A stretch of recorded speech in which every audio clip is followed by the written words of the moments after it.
Imu, o demônio, no capítulo 1150, firmou um pacto demoníaco para conceder imortalidade a outros, e finalmente, a criatura demoníaca revelou sua verdadeira forma. Sejam bem-vindos de volta ao Bando dos Piratas. Capítulo 1150 de One Piece chegou pegando fogo. E nunca foi tão insano assim, meus amigos. Depois de assumir o controle do corpo do Gunko, já dava para notar algumas mudanças visuais, mas nem deu tempo de analisar tudo, porque o novo capítulo já chegou com tudo.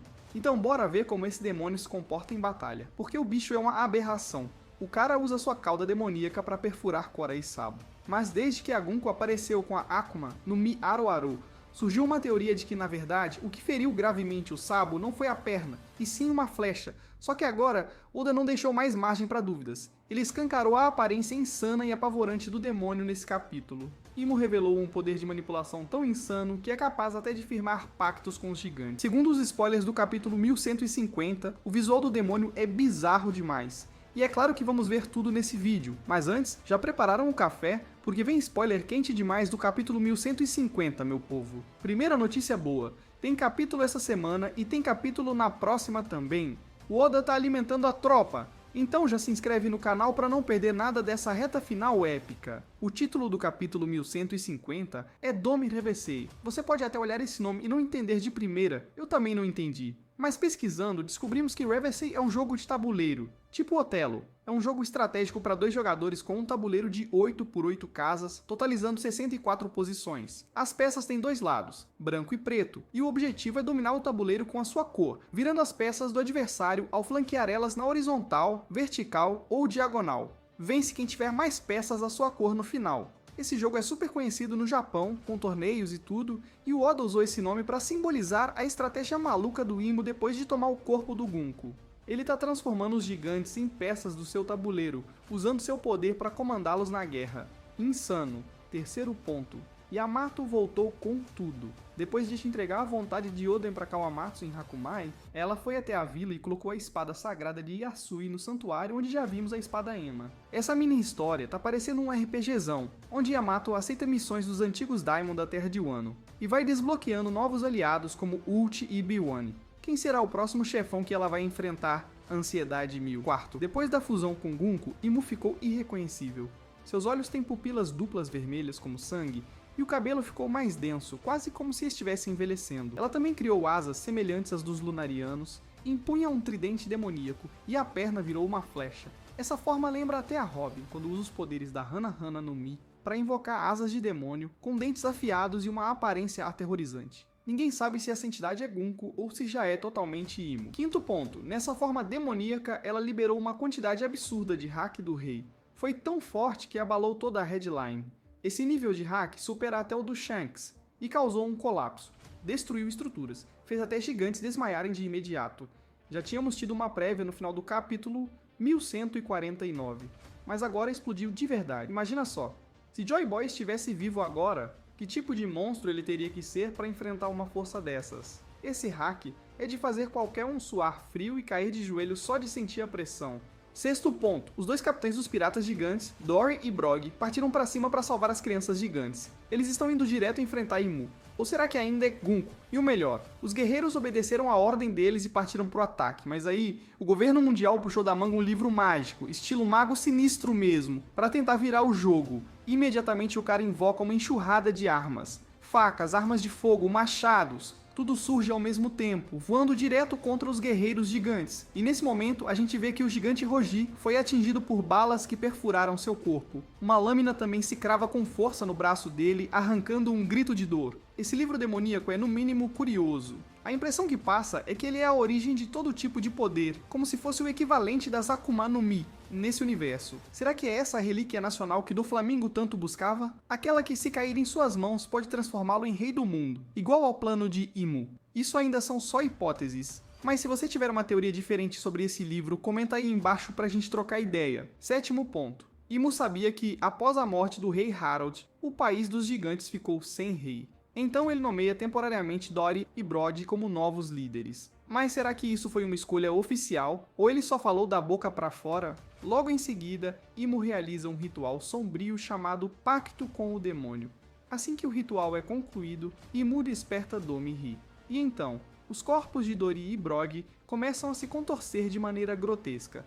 Uma aura negra começa a emergir deles, e em poucos segundos, eles se transformam. Dori se torna o ogro azul e Brog, o ogro vermelho. Seus corpos crescem, ganham asas de morcego, dentes pontiagudos e um tamanho que rivaliza até com o lendário gigante Oars, atingindo impressionantes 70 metros de altura. Além disso, agora eles têm força sobre-humana e imortalidade. Mesmo sob ataque dos guerreiros mais poderosos, ninguém consegue causar sequer um arranhão nesses dois titãs demoníacos. O pior de tudo é que parece que eles perderam a razão. Atacam sem pensar, como feras selvagens completamente fora de controle. Imo aparece manipulando os dois como se fosse um mestre de xadrez, usando a magia como se cada movimento fosse uma jogada para virar inimigos em aliados. Ainda não tá claro se esse ritual vem do livro demoníaco, mas quem está no comando desses demônios agora está agindo através do corpo de Gunko. E claro, poder tem seu preço. Para alcançar essa forma demoníaca, precisaram sacrificar parte de sua expectativa de vida. Mesmo sem querer, agora vivem menos. Um poder bem parecido com o da Big Mom, que roubava anos de vida de quem sentia medo dela através da Sorusoru no Mi. Esse pacto com o demônio funciona como um contrato místico. Uma vez selado, precisa ser cumprido, queira ou não. E pelo jeito, Imo fez algo com os dois líderes sem que eles sequer percebessem que estavam caindo numa armadilha. Mas não para por aí. Oitavo ponto. Ele realiza o mesmo ritual com vários outros guerreiros gigantes, criando um exército de demônios gigantescos, com corpos deformados, dentes afiados, rostos monstruosos e, claro, asas. Se tem asa, pode voar. Então a coisa ficou ainda mais séria. Esses seres parecem funcionar como zumbis de Jeko Moria, criados com as sombras de outros, que só podiam ser derrotados com o sal do mar. Mas no caso de Imo, talvez o segredo para quebrar esse pacto demoníaco seja algo mais poderoso. Gaban, por exemplo, usou uma técnica especial para cortar o corpo de um dos santos sagrados em dois, fazendo com que ele sentisse dor de verdade. Esse pacto demoníaco concedeu a Imo um exército sobrenatural, e quando somamos isso às feras monstruosas criadas por Killingham, fica claro que os vilões estão dominando completamente Yas com força bruta e mágica. E agora o nono e último ponto deste capítulo. Imo ordena que seus demônios ataquem a vila localizada ao oeste, mais precisamente no galho número 8 da grande árvore. O objetivo? Eliminar o ancião Zarunu, um dos últimos guardiões dos segredos do povo gigante. Mas por que matá-lo? Talvez Zarunu saiba demais e precise ser silenciado. Agora, o mundo da superfície está em colapso, enquanto o mundo subterrâneo se levanta. E a pergunta que não quer calar: o que Luffy e Loki vão fazer diante dessa situação caótica? Ah, e antes de você sair, dá uma olhada nessa teoria. A Akuma no Mi do Loki. Mistério total até agora. Desde que foi mencionada, geral ficou na dúvida se era Paramecia ou Zoan, mas baseado numa teoria que eu estudei recentemente, tenho quase certeza que a fruta do Loki é do tipo Ryu no Mi. Mas antes de te explicar isso, faz aquele ritual básico. Pega seu cafezinho, ajeita a coluna na cadeira, porque agora a gente vai mergulhar fundo nessa teoria absurda sobre o Príncipe Loki. O autor, meus amigos, pode ter se inspirado num conto bizarro chamado O Príncipe Serpente, um conto de fadas dinamarquês do século XIX. Vamos resumir rapidinho para você sacar onde quero chegar. Uma rainha infértil recebe uma visita misteriosa de uma senhora velha que entrega 2 rosas, uma branca e uma vermelha. A instrução era clara: comer só uma, mas a rainha meteu as 2 para dentro. Resultado: gêmeos. Um era humano normal e o outro uma criatura mística conhecida como Linkun. Esse Linkun aí significa serpente, mas nas mitologias nórdicas ele também pode simbolizar um dragão, tipo esses ocidentais mesmo, com asas, patas e tudo. Os 2 irmãos cresceram, e quando chegou a hora do casamento, o humano arrumou esposa rapidinho. Já o príncipe serpente queria casar antes do irmão, mas ninguém queria saber dele. E o que ele fez? Simplesmente começou a devorar cada garota que o rejeitava. Bizarro, né? Até que surgiu uma pastora, instruída pela mesma senhora velha, que vestiu várias camadas de roupa, e lançou o desafio. A cada peça que ela tirasse, ele teria que arrancar uma camada da própria pele. No final, o príncipe serpente se libertou daquela carcaça monstruosa e revelou ser um jovem bonitão. E aí sim, casaram. Agora pensa comigo. Parece que não tem nada a ver com o Loki, né? Mas se tu conectar os pontos, começava a fazer sentido.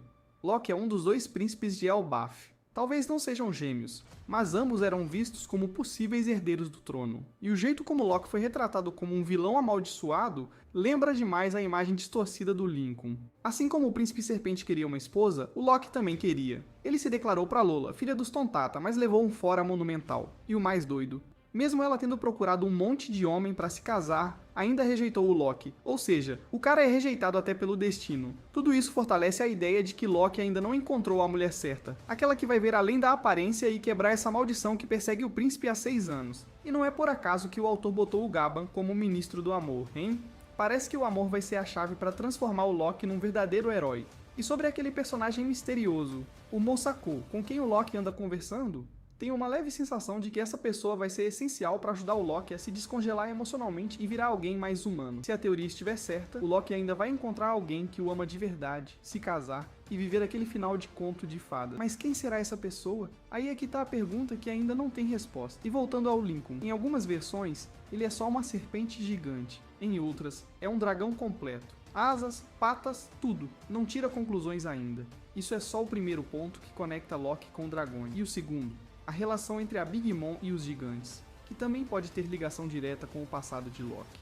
Há 63 anos, a pequena Big Mom era só uma criança largada à própria sorte em Elbaf. Só que, diferente do que muita gente pensa, o verdadeiro motivo do ódio mortal dos gigantes por ela não foi só por ter matado o ancião Yolo. O que realmente destruiu qualquer chance de reconciliação foi o que ela fez com Khan, uma menina santa, símbolo da paz entre humanos e gigantes, e que salvava os seus da execução. E o que a Big Mom fez? Devorou a garota. Simples assim. A partir daí, os gigantes selaram um juramento de ódio e vingança. Gabot, um dos brutamontes de Elbaf, já disse com todas as letras. Ele enfrentou Big Mom várias vezes. E olha só o detalhe. O escudo que ele carrega vem do próprio poder da Big Mom. E tem mais. Os gigantes odeiam fogo, por isso, a presença da Big Mom em Elbaf virou tabu, mas ela se importou nada. Ainda levou consigo Prometheus, um homem flamejante absurdamente forte, além de Zeus, o trovão em forma de nuvem. Sabe o que isso significa? Quando o trovão estoura em Elbaf, o fogo se espalha e o desastre vem junto. Esses medos ancestrais ficaram ainda mais claros com a história de Ripley e Runk lá no capítulo 1141, só que a parada ficou séria mesmo quando a gente viu o príncipe Loki descendo o martelo, literalmente. Usando o Ernixo, ele bateu com tudo na árvore Adamibum, invocou um trovão sinistro que se transformou numa lâmina flamejante. É aí que entra o mistério. Será que a Akuma no Mid-Loki é do tipo raio? Tudo indica que sim. Ernixo não é só um martelo, é um martelo. Tão pesado que ninguém, além do próprio Loki, consegue levantar. Mas calma lá. Um martelo sozinho não solta trovão, certo? Isso vem do usuário. Do mesmo jeito que uma espada não cospe fogo só por ser afiada. É a técnica que conta. Olha o Kinemon aí pra provar isso. Ele virou o espadachim flamejante graças ao treino, e não por causa da espada em si. O mesmo vale pro Doro, que também aprendeu a cortar fogo na raça. Então, o que podemos concluir? O martelo é RNU que só funciona com os poderes únicos do Loki, que canaliza o trovão diretamente nele. Agora, pensa comigo, se Loki é o trovão, assim como Zeus era o trovão da Big Mom, então quem seria o fogo? Exato, Haruden. Ele foi enviado pro torneio de Dressrosa para conquistar a Mera Mera no Mi, a fruta do Ace, que transforma o cara num homem em chamas. Coincidência? Eu acho que não.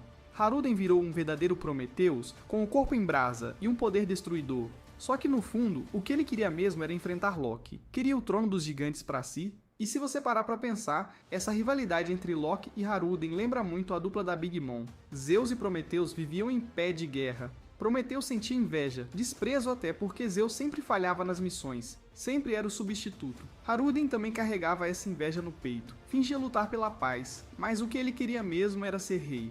No fim, Haruden falhou, não conseguiu a Mera Mera no Mi. Já o Loki, ao que tudo indica, conquistou uma Akuma no Mi lendária, protegida por Wuhan e reverenciada pelos gigantes. Uma fruta de trovão, que pode muito bem ser o poder supremo de Elbaf. Agora, reparem na pintura antiga gravada na árvore Adam há 800 anos. No centro da imagem, há uma árvore gigante. Provavelmente a própria árvore Adam que sustenta Elbaf há milhões de anos. No topo da árvore, vemos a figura de um dragão ocidental cuspindo fogo. Já levantei uma teoria de que esse dragão pertence ao governo mundial. Eles o controlam, por isso usam garras de dragão como símbolo, como vimos no capítulo 1083 com o brasão celestial. Mas é só uma teoria, não um fato. Dragões representam poder. Então os fundadores do governo mundial podem ter usado esse símbolo para reforçar sua autoridade, elevando-se à posição de dragões celestiais na hierarquia. Depois de revisar os dados, especialmente a fala dos gigantes chamando a fruta desejada por Loki de lenda de Elbaf, comecei a acreditar que essa Akuma no Mi seja o dragão ocidental, talvez semelhante ao dragão Nidhogg da mitologia nórdica. Nidhogg é um monstro mitológico que aparece em uns contos sobre os poderes lendários de Killingham. Mas vamos analisar a etimologia do nome Nidhogg. É formado por Nid e Hogg. Nid é um termo antigo que significa vergonha ou vilania, como uma maldição. Hogg vem de morder, referindo-se ao dragão que morde as raízes da árvore Yggdrasil.